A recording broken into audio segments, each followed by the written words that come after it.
Friends, ఇక్కడున్న బసవన్న కలియుగం అంతమయ్యే సమయంలో లేచి రంకెలేస్తే ఆ శబ్దానికి ప్రపంచం మొత్తం అంతమవుతుందని వీరబ్రహ్మేంద్ర స్వామి చెప్పారు. ఇక్కడ ఇంకో స్పెషాలిటీ ఏంటంటే ఈ బసవన్న గత 400 సంవత్సరాల నుంచి పెరుగుతూనే ఉన్నాడు. మొదట ఈ బసవన్న రాయిలా ఉండేవాడు. అది చూసిన ఊరి ప్రజలు తొలగిద్దామని ప్రయత్నించారు. కానీ ఈ బసవన్న మరుసటి రోజే పెరగడం జరిగింది. దాని తర్వాత కాలక్రమేణా రాను రాను ఆ రాయి ఈ బసవన్న రూపాన్ని దాల్చింది. ఈ బసవన్న చుట్టూ 4 స్తంభాలు ఉంటాయి. పూర్వం ఈ బసవన్న చుట్టూ జనాలు ప్రదక్షిణలు చేసేవారు. కానీ 400 సంవత్సరాల నుంచి ప్రతి 20 సంవత్సరాలకు ఒక అంగుళం పెరగడంతో స్వామి చుట్టూ ఇప్పుడు ప్రదక్షిణలు కూడా చేయడానికి వీలు లేకుండా పోయింది. అంత పెరుగుతున్నాడు ఈ బసవన్న. సైన్స్ నమ్మే వాళ్ళు ఇది పెరిగే రాయి కాబట్టి పెరుగుతుంది అని నమ్ముతారు.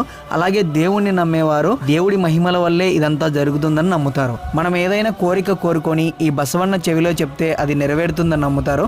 ఫ్రెండ్స్, ఫుల్ వీడియోలో ఇంకా చాలా రహస్యాలు చెప్పాను. ఫుల్ వీడియో కోసం ఇక్కడ క్లిక్ చేయండి.